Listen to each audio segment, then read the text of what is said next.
Welcome to Breaking Sales, a podcast dedicated to helping you have tough, meaningful, and rewarding conversations with your prospects and clients. In meaningful, what we mean is these are the conversations you truly feel like you are the prospect or client's conversational peer. There's no anxiousness or uncertainty holding you back. You feel a sense of calm and confidence in asking the tough questions. You're not thrown off by the bad news, and you expect the prospect to think about and invest into the conversation as much as you do. On Breaking Sales, we use the filter of psychology and innate human behavior to deconstruct the many misleading sales approaches that actually work against your efforts to build trust and close the business. Let's get started. It's human nature to take the path of least resistance. How many times in your life do you wake up thinking, I hope today is really hard, or I hope success takes longer than what I expect, or even I'm okay investing all this time and effort and not seeing any immediate results? No, of course we want things to be easy, even though we know all three of these thought processes to be very true. Take this a step further. How often do you experience conflict in a conversation and think, I don't have to express my opinion here, or I need to avoid assigning a value to what I hear is good or bad, and lastly, I need to prioritize understanding their point of view. In short, we don't think or do any of those. We innately participate in these conversations thinking and or doing the opposite, with an emphasis on sharing and proving our point of view. Now I want you to think about how you judge and assess a great sales conversation. What do you listen and look for? Do you listen for how and if the prospect needs help, knowing that it may not need to include you?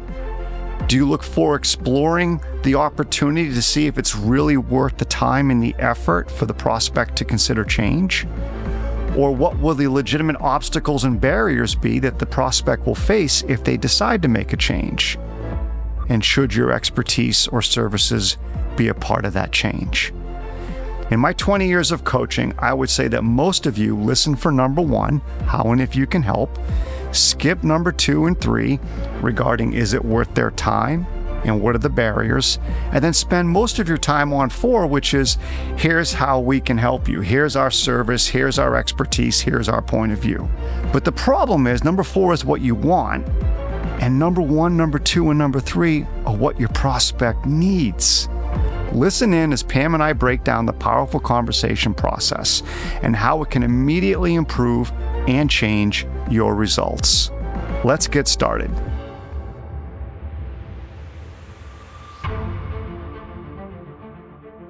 All right, Pam, I want to talk about the flow of conversations, but it's more than just that, right? It's how are we measuring and assessing the real progress in our conversations as we talk to prospects and clients, because we're all so often biased based on our own needs and what we want. And if I think back on a lot of the sales training I've been through over the years, that sales training always focuses on how to make the sale. And of course, how to make the sale is what any sales professional listening to our podcast at this moment wants. Right. But it's funny, you're focusing on the wrong thing, right? We can't be focusing on how do we make the sale. We got to be focusing on where is this prospect in the change journey. Yep. And so I really want to get into that. And I think if we get into it effectively, I think we'll give our audience a couple of really good examples, maybe a few aha moments, but we'll give them a nice, simple process to follow and to also gauge and measure after the fact. Fair enough. So let's start. We've talked about this before, and I don't know what podcast episode, but let's talk about what you and I believe to be the 4 main phases of a conversation. Is that fair? Absolutely. All right. So I'll go with number 1. And for those who work with us, they know this one, but it's so powerful because this first phase really shifts the conversation. It positions you to be a true consultant, a true advisor. It actually also positions you to build a ton of trust along the way as you move into phase 2, phase 3, and eventually phase 4. And that first phase is whenever you go into a conversation, and you and I have been doing this for years, and we've learned probably many lessons in every lesson possible of the do's and the don'ts. But that first phase is when you go into the conversation with the prospect, whether it's 1 person or 5 people or 7 people across the table, your main goal has to be to determine simply how, if, when, and where does that prospect need help. And as you're determining it, it has nothing to do at first with your expertise. Don't get caught just focusing on your particular expertise and the how and if, when, and where they need help. You have to go in it at a 10,000-foot view at first so you can gain that perspective of what's on this prospect's mind. What is it that they're really focused on? When that meeting's over, where is their head going to go? What problems do they face? What challenges? So again, it's how, if, when, and where does that prospect need help? And it may not need to include you. That's key. And remember, for those of you that have been trained in sales, what you're trained to do in selling is to let me tell you everything that we do in hopes something resonates with you and makes you want to talk further. And we're coaching the very opposite. You're not going to hear a thing about me as the sales professional. I'm here to learn everything about you. So everybody out there right now who believes they're an expert in their space, raise your hand. All right. Here's what Pam's saying. I'll be a little bit more direct. The point of view that you have prepped to give the C-suite or the decision maker doesn't matter. Not in phase 1. Your point of view doesn't matter. And it's one-sided. It's how I've interpreted any information I've taken about your firm and drawn conclusions about that information I've interpreted. It's one-sided. It is. And I've been caught with my pants down many times on this point. So again, you have to remember at the initial phase, your point of view doesn't matter. I don't care how smart you think you are, right? It doesn't. You need to go in how, if, when, or where is the mindset. Do they even need help in their business? And it doesn't need to include us. This is just an exploratory discussion on that alone. All right, Pam, you want to share a little phase 2? Well, and I think too, what's important about phase 1 is understanding my questions will also indicate how serious I am about learning about your firm and the event that I can be helpful versus asking questions to hope I hear something that allows me to be helpful. Big difference. And we spend a lot of time training and developing and coaching folks on the difference between those two. 100%. So then phase 2 is, you know what? I think this is a potential way that you can help us. I think this is a change I potentially want to debate. And so then, Dan, as we talk about all the time, well, then let's do a little bit of past, present, future. So remember the first conversation, that phase 1, I am simply learning. I'm learning to see how and if, big emphasis on that if, I might be able to be helpful. You've decided there's some things worth teasing out based on what I've learned and I've shared. And now we're going to talk about past, present, future, whether or not any of these things would have a true impact if you decided to pursue the change, if you decided to pursue my help. And so you go from being this very inquisitive, curious person in phase one to now saying, okay, if you do believe this is something that might be worth exploring further, and you've identified, prospect, the reasons why I think I might want to tease this out. Now we really go into understanding their perspective on everything that would be affected by said change. And Dan, I'm telling you, you know my view on this. I think phase two is key. I think understanding the landscape of the decision, understanding past, present, future related to the potential change is key in phase two. Understanding everybody's perception on a change like this, who the change would affect within the organization, who believes this is a change that may need to be pursued, who doesn't believe this is a change that needs to be pursued, before we can really go into phase three, which is what would be the impact if you decided to pursue it. So in phase two, for the listeners, I know there's some of you that are thinking, look, if I can determine that that prospect needs my help and that my services and my expertise is needed, and they determine that too, then why would I bother with phase two in terms of, is it worth their effort? Of course it's worth their effort. Of course it's worth their time, right? They have a problem. They got pain. They got issues. They'd be crazy not to solve them. Well, I got news for everybody, and some of you know this. We as human beings, we all have pain. We all have problems. And if we sat down and made a list of them, right, we'd come up with probably quite a few. Some we solve, but here's the key. Some we do not. Ooh, damn. Because the challenge of solving and the uncertainty of solving seems so much more difficult than just learning to keep doing what we've already done and living with what we already have.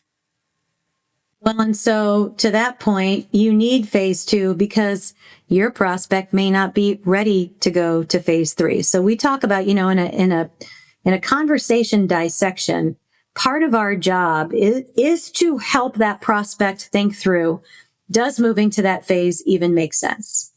Okay. And again, letting our biases, staying neutral and detaching from that. And so phase two is critical in determining whether we go to that next step on demonstrating how we would be impactful or not. And so I have a really good example of this. So we're in phase two. I have an initial meeting with a gentleman, and he said, here's why I'm open to you understanding more about my business. Not telling you like we're doing any of this. It's been on my mind for a while, but okay, a true phase one conversation.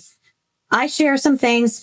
George, I'm sorry, his name was George. George, if I'm in your shoes, these are a couple things that may be worth vetting out further between you and I. And he said, a few of those things would be interesting to hear your perspective on them now that you know a lot about my organization.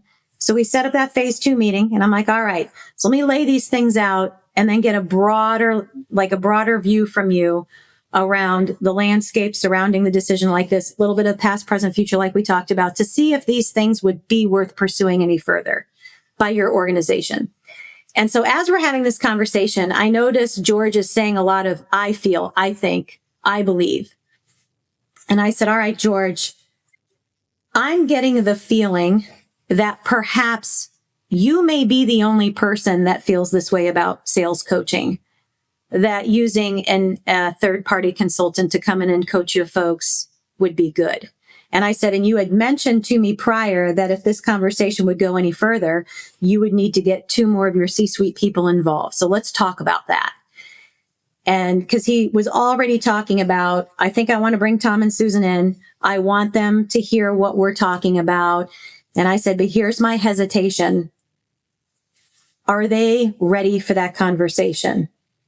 You haven't said we, it's all been I. So I said, if you think about Tom and Susan on a scale of 1 to 5, when they get that meeting invite, a 1 is, ugh, I'd like to find anything better to do than sit with a sales coach for an hour.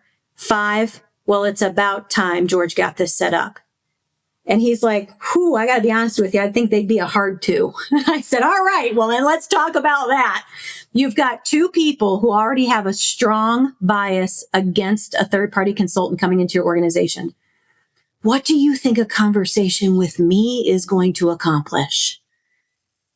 And he did. He's like, well, I'm hoping they hear. I'm like, I think you would have to sit and talk with them because, George, I got to tell you, as a human being, I'm going to try every reason to support the bias that I already have within me about not wanting to hire a third-party consultant. And so he said, okay, that's fair. I said, here's what I would suggest. Why don't you go talk to Tom and Susan? Tell them that you and I have been talking.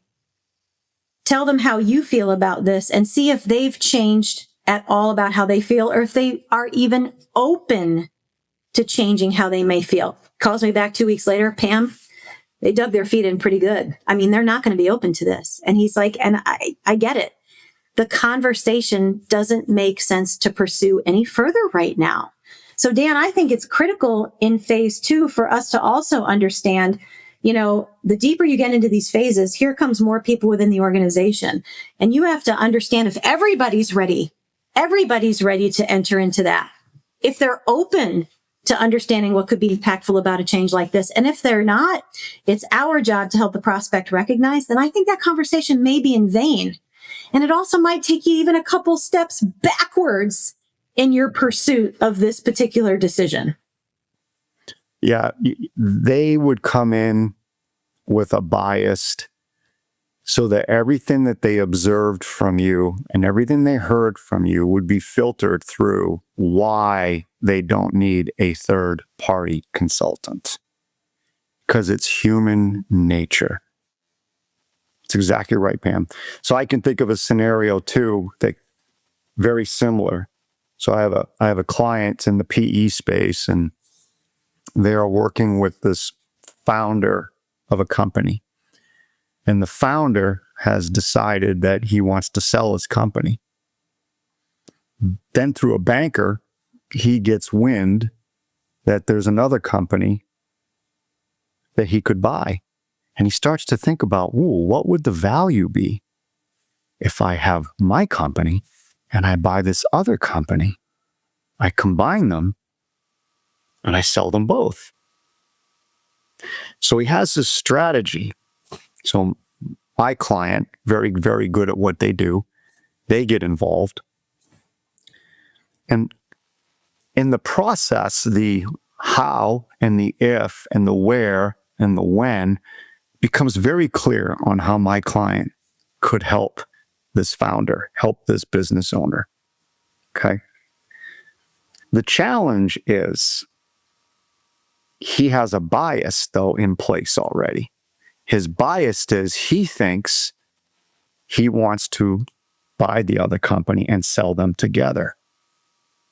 So any ideas or any thoughts or any strategies that go against that, he has initially and is initially poo-pooing. Because in reality, it's not in his best interest. He'd have to hold the companies longer. And he'd have to make a few investments, make a few key decisions. Then he could let the value of the two companies together build. But the problem, once again, is he already has a bias of what he thinks he wants to accomplish and a vision that he's already become attached to. So they have to work, and they are hard now at helping him assess risks, assess gains, assess impact, which is where we start to move from phase 2 to phase 3, which phase 3 is what are barriers? What are obstacles? Yeah. What are the hurdles? Right? How's this going to play out? Right? You got 1, how and if they need help. You got 2, hey, this is worth some time investing and figuring out. Absolutely. Then you go to 3, which, okay, what are the hurdles then to make all this happen? Right? It's amazing how when we slow down and we're able to use a little bit of that healthy detachment, no good, no bad, this isn't about me, we're able to see these things and we're able to kind of watch where we are in the conversations with so much more clarity. Oh my gosh, yes. And Dan, our role changes. Phases 1 and 2, we are information gathering. We are learning. We are being curious. We're trying to put ourselves in their shoes. Phase 3, we turn into a facilitator. Now I'm going to ask you questions to help you identify the impact and the risk to this. Exactly. Now my role changes. I'm facilitating a dialogue so you can clearly state the impacts and the hurdles that would have to be cleared should you decide to pursue this change. And what's really interesting on that, Pam, well said. That's exactly what my client's doing. The banker is pushing for the transaction because the banker gets paid the bigger the transaction. Banker's biased. My client is now playing the advisor. Let's think all this through. Let's look at pros and cons, risks and gains of how this could play out. Think about the trust that you build too when you're the one that steps back and you help the individual or the organization think those things through. It's incredible. And then you get to the last. Go ahead. Yeah, then last, which, wow, I think a lot of us start with this first. Last, should it be us? Should it even be us that does this for you? That is the one who is now the person you choose. Should it even be us? So look at all this work you have to do before you even talk about whether or not you're the right fit for them moving forward. It is last. I want to add something here, and I know some of our listeners have heard me say this before, but here's something really incredibly important. If you think about phase 1, phase 2, phase 3, and you think of the time and the effort for both parties that goes into it, you are requiring that prospect to really think and do critical thinking, not just about what the problems are and how they solve them, but what are the impacts? What are the domino effects? What are the hurdles? What are the risks? What are the gains, right? You're really requiring that prospect to truly think through a possibility of change at a much deeper level. So what ends up happening is this. The more time and effort we as human beings invest in something, the more attached we become.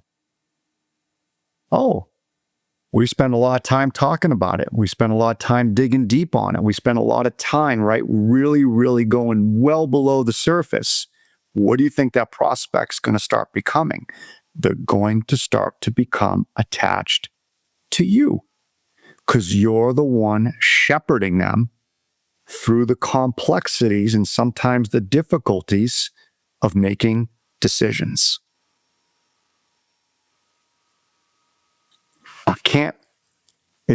You can't underestimate that. It's so powerful because that's how human beings, that's how we are.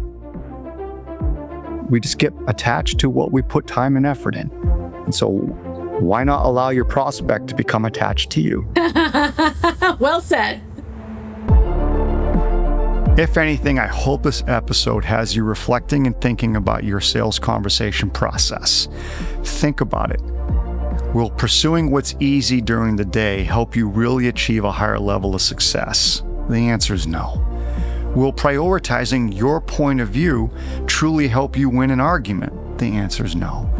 And will prioritizing your prospect's pain and how your specific expertise and solution will help you win the sale? The answer is no. If we're going to be honest and straightforward, none of these work, but they're common thought processes. But yet these are all the default approaches for most sales professionals each day. Here's an idea. Prior to your next conversation, make a list of mental reminders like be patient. Don't label what you hear as good or bad. Slow down. Listen. Ask questions. Be more objective. In addition, make a list of questions that will help you shepherd the conversation through all 4 phases that Pam and I went through. Remember, if you want to make the sale, your job isn't to convince them that they need what you're selling. Your responsibility is to help them think through how and if they need help and where. Is change or improvement worth their time and effort? And what obstacles and barriers will they encounter in the pursuit of change? You help them through phase 1, phase 2, and phase 3, you'll earn the sale. Lastly, remember, influence happens when you stop prioritizing your opinion and you help others formulate their own. Until next time.